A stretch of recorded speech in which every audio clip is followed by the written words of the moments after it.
बिस्मिल्लाहिर्रहमानिर्रहीम। अस्सलामुअलैकुम। मैं डॉक्टर अयाज़ आपकी खिदमत में अपनी नई वीडियो के साथ हाज़िर हूँ। आज की वीडियो हमारी कोलेस्ट्रॉल सीरीज़ की तीसरी वीडियो है। पिछली दो वीडियोस में मैंने आपको कोलेस्ट्रॉल के बारे में बुनियादी बातें बताई थी, जिसमें पहली वीडियो में मैंने आपको LDL या कोलेस्ट्रॉल हाइपोथेसिस बताया था, जिसके मुताबिक LDL की मिकदार बढ़ने से जिस्म में दिल की बीमारियों का इम्कान बढ़ जाता है और इसकी मिकदार कम करने से हमारे जिस्म में दिल की बीमारियों का ख़दशा कम हो जाता है। दूसरी वीडियो में मैंने आपको ग़िज़ा के ज़रिए कोलेस्ट्रॉल के कंट्रोल के बारे में बताया था। आज हमारी तीसरी वीडियो है कोलेस्ट्रॉल सीरीज़ के बारे में, और इसमें मैं आपको उन अद्वियात के बारे में बताऊंगा जिससे हम अपने कोलेस्ट्रॉल की मिकदार को कम कर सकते हैं। जैसे कि मैंने आपको अपनी पिछली वीडियो में बताया था कि बुनियादी तौर पर 4 किस्म के कोलेस्ट्रॉल्स होते हैं। टोटल कोलेस्ट्रॉल, एक हाई डेंसिटी लाइपोप्रोटीन, तीसरा लो डेंसिटी लाइपोप्रोटीन और चौथा ट्राइग्लिसराइड TG। इनमें सबसे ज़्यादा LDL जो हमारे जिस्म के लिए नुकसानदेह होता है और इसकी ज़्यादा मिकदार हमारे जिस्म में दिल की बीमारियों का बायस बन सकती है। हमारे शरियानों में, ख़ास तौर पर दिल की शरियानों में, दिमाग की शरियानों में या पेरिफेरल आर्टरीज़ के अंदर ये एक छोटी सी गुठली पैदा करती है जिसे हम एडिनोमा कहते हैं, और यही गुठली जो कि LDL या कोलेस्ट्रॉल की ज़ायद मिकदार के बाद से बनती है, हमारे जिस्म में इस दिल की और दिमाग की बीमारियों का सबब बनती है। आज की वीडियो में हम अद्वियात से कोलेस्ट्रॉल की मिकदार को कम करने के बारे में बात करेंगे। कोलेस्ट्रॉल कम करने की अद्वियात जो कि आजकल मार्केट में दस्तयाब हैं, 8 किस्म की अद्वियात हैं जो कि कोलेस्ट्रॉल कम करने के लिए इस्तेमाल की जाती हैं।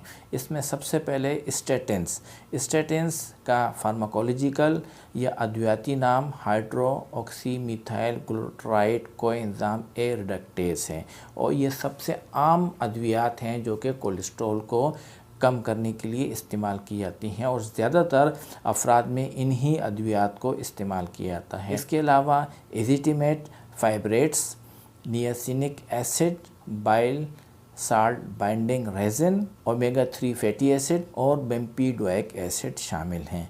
इनमें से चंद अद्वियात के बारे में आज की वीडियो में हम डिस्कस करेंगे। सबसे पहले स्टेटेंस, जिसका फार्माकोलॉजिकल या अद्वियाती नाम hydroxy methyl glutaryl coenzyme A reductase है। 4 किस्म के अफराद जिनमें स्टेटेंस का इस्तेमाल फ़ायदेमंद होता है, यानी वो अफराद जिनको शुगर है, या वो अफराद जिनको पहले से दिल की अमराज हैं, या वो अफराद जिनमें LDL की मिकदार खून में 190 मिलीग्राम% या इससे ज़्यादा है। इसके अलावा उनको कार्डियोवैस्कुलर रिस्क तकरीबन 7.5% से ज़्यादा है। तो ये 4 कैटेगरीज़ हैं जिनमें स्टेटेंस का इस्तेमाल बहुत फ़ायदेमंद होता है। स्टेटेंस ये हमारे लीवर के अंदर LDL यानी लो डेंसिटी लाइपोप्रोटीन्स की प्रोडक्शन को कम करते हैं। लीवर वो जिस्म का वाहिद उज़ू है जो बहुत ज़्यादा मिकदार में LDL बनाता है। इस वजह से इन अद्वियात से जिगर में LDL की प्रोडक्शन या बनने की मिकदार कम हो जाती है, तो लीवर हमारे खून से LDL को जज़्ब कर लेता है, जिसके बायस हमारे जिस्म में LDL यानी लो डेंसिटी लाइपोप्रोटीन की मिकदार कम हो जाती है। स्टेटेंस को आम तौर पर हम 2 कैटेगरीज़ में डिवाइड करते हैं, एक हाई इंटेंसिटी स्टेटेंस और दूसरा मॉडरेट इंटेंसिटी स्टेटेंस। हाई इंटेंसिटी स्टेटेंस में एटोर्वास्टेटिन, अगर उन्हें 40 से 80 मिलीग्राम की मिकदार में दिया जाए, या फिर रोज़ोवेस्टेटिन 20 से 40 मिलीग्राम की मिकदार में दिया जाए। दूसरी कैटेगरी मॉडरेट इंटेंसिटी स्टेटेंस हैं, जिनमें आम तौर पर सिम्वेस्टेटिन को इस्तेमाल किया जाता है अगर उसको 20 से 40 मिलीग्राम की मिकदार में इस्तेमाल किया जाए। स्टेटेंस के साथ कुछ साइड इफ़ेक्ट्स भी हैं, जिसमें सबसे आम साइड इफ़ेक्ट मस्कुलर पेन यानी हमारे मसल या पट्टों के अंदर दर्द होना है, लेकिन इसकी एक पेचीदा कॉम्प्लिकेशन या एक पेचीदा साइड इफ़ेक्ट मायोसाइटिस या रेब्डोमायोलाइसिस है। ये बहुत ही कम मरीज़ों में देखने में आती है। इसमें सीरम क्रिएटिनिन लेवल बढ़ जाता है और ये बाज़ औक़ात पेचीदगी इख्तियार कर लेती है, लेकिन ये बहुत ही कम लोगों के अंदर पाई जाती है और उमूमन डॉक्टर जब किसी को स्टेटिन इस्तेमाल करवाते हैं तो इस चीज़ को हमेशा मॉनिटर करते हैं। इसके अलावा लीवर एंजाइम यानी जिगर के एंजाइम का डिसफंक्शन यानी उनकी मिकदार बढ़ जाती है तो डॉक्टर्स आम तौर पर लीवर फंक्शन को भी मॉनिटर हैं।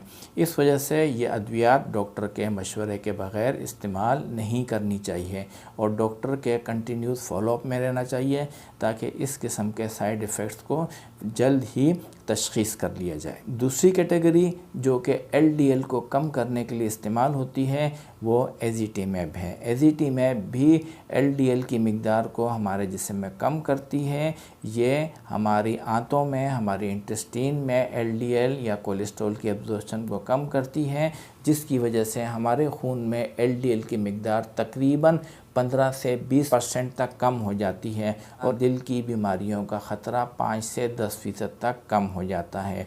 एज़िटेमैब की एक बेहतर बात यह है कि इसमें साइड इफ़ेक्ट की परसेंटेज बहुत कम है, लेकिन इसको अलोन या ऐसा मोनोथेरापी इस्तेमाल नहीं किया जाता। हाई रिस्क मरीज़ों में इसको स्टेटिन्स के साथ इस्तेमाल किया जाता है। तीसरी कैटेगरीज़ में बेम्पिडोइक एसिड भी आजकल बाद मरीज़ों में इस्तेमाल की है और ये इसमें कोलेस्ट्रॉल या LDL की मिकदार को 17 से 20% तक कम करती है और दिल के अमराज का ख़तरा तकरीबन 5 से 10% तक कम हो जाता है। ये अद्वियात भी स्टेटिन्स की तरह लीवर में LDL के बनने को कम करती है, जिसकी वजह से हमारे खून में LDL की मिकदार कम हो जाती है। इन अद्वियात में साइड इफ़ेक्ट स्टेटिन की बनिस्बत कम होते हैं, यानी मस्कुलर साइड इफ़ेक्ट वगैरह स्टेटिन की बनिस्बत कम होते हैं। इसके अलावा ये अद्वियात ना सिर्फ हमारे जिस्म में LDL की मिकदार को कम करते हैं बल्कि इन्फ्लेमेटरी मार्कर्स को भी कम करते हैं। इसका ये मतलब है कि खून की नालियों यानी आर्टरीज़ के अंदर जो एंडोथीलियल की कवरिंग होती है, ये एंडोथीलियल की जो लाइनिंग होती है उसमें सोजिश कम हो जाती है और एडिनोमा फॉर्मेशन यानी उनके अंदर गुठली पैदा होने का अमल कम भी हो जाता है। बेम्पिडोइक एसिड का सिर्फ एक ही साइड इफ़ेक्ट है कि यह हमारे जिस्म में यूरिक एसिड की मिकदार को बढ़ाता है। इस वजह से वो अफराद जिनमें हाइपर यूरिसीमिया या यूरिक एसिड की मिकदार ज़्यादा है या वो गाउट या गठिया का दर्द का शिकार हैं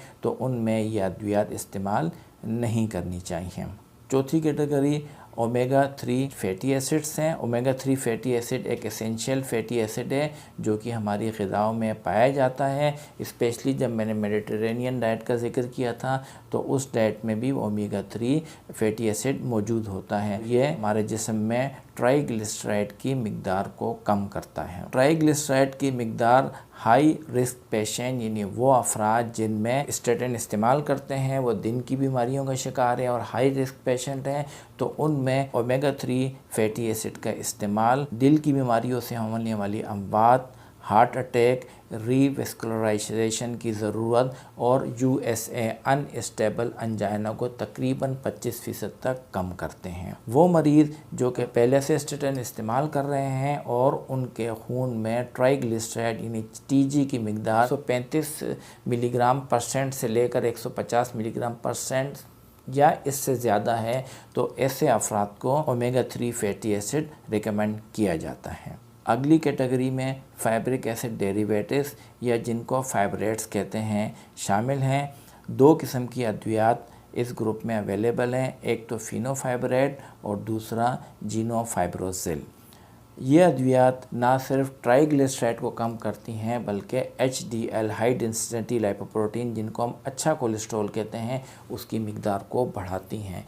फिनोफाइब्रेट ट्राइग्लिसराइड को तकरीबन 40% कम करते हैं और HDL को तकरीबन 10% तक बढ़ा देते हैं। इसके अलावा ये LDL को भी तकरीबन 10 से 15% तक कम करते हैं। इन दवाओं का इस्तेमाल बाज़ सूरतों में दिल की बीमारियों के ख़तरात को कम करता है। ये वो अफराद जो कि पहले से दिल की बीमारियों के शिकार हैं उनमें कॉम्प्लिकेशन को कम करता है। इसके अलावा दीगर अद्वियात में निकोटिनिक एसिड और बाइल एसिड बाइंडिंग रेजिन शामिल हैं जो कि बहुत कम इस्तेमाल किए जाते हैं। अब हम आते हैं कि कोलेस्ट्रॉल कम करने की अद्वियात को किस तरह इस्तेमाल किया जाता है। वो अफराद जिनमें LDL की मिकदार ज़्यादा है और वो शुगर के शिकार हैं, या उनको पहले से एथेरोस्क्लेरोटिक कार्डियोवैस्कुलर डिजीज़ है, या उनमें LDL की मिकदार 190 मिलीग्राम% या उससे ज़्यादा है, या वो उन अफराद में कार्डियोवैस्कुलर रिस्क 7.5% से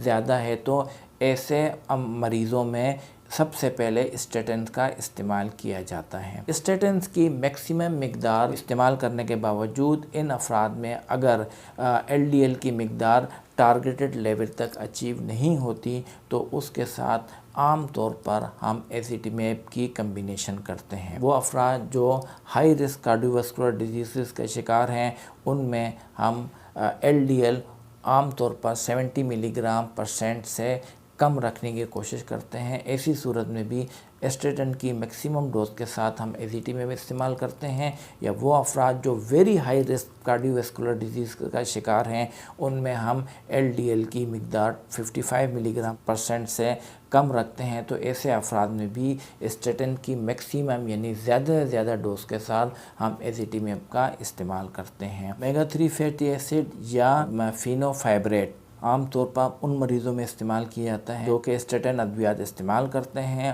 और उनमें ट्राइग्लिसराइड की मिकदार 150 मिलीग्राम से ज़्यादा है और वो हाई रिस्क पेशेंट है, तो ऐसे मरीज़ों में भी omega 3 fatty acid therapeutic dose में यूज़ किया जाता है या फेनोफाइब्रेट किस्म की अद्वियात का इस्तेमाल किया जाता है। इस वीडियो में मैंने आपको उन अद्वियात के बारे में बताया जो कि कोलेस्ट्रॉल कम करने के लिए इस्तेमाल की जाती हैं। ये अद्वियात ना सिर्फ हमें बहुत सारी पेचीदा दिल की बीमारियों से बचाती हैं बल्कि इससे हम फालिज के ख़तरात और PVD पेरिफेरल वैस्कुलर डिसीज़ से भी महफूज रह सकते हैं। उम्मीद है कि आज की वीडियो से आपको कोलेस्ट्रॉल और उनकी अद्वियात के बारे में काफ़ी मालूमात हासिल होंगी। आपको अगर किसी किस्म का सवाल पूछना है तो कमेंट सेक्शन में पूछ सकते हैं। आपकी आरा का हमें इंतज़ार रहेगा। आपका बहुत बहुत शुक्रिया। अल्लाह हाफ़िज़।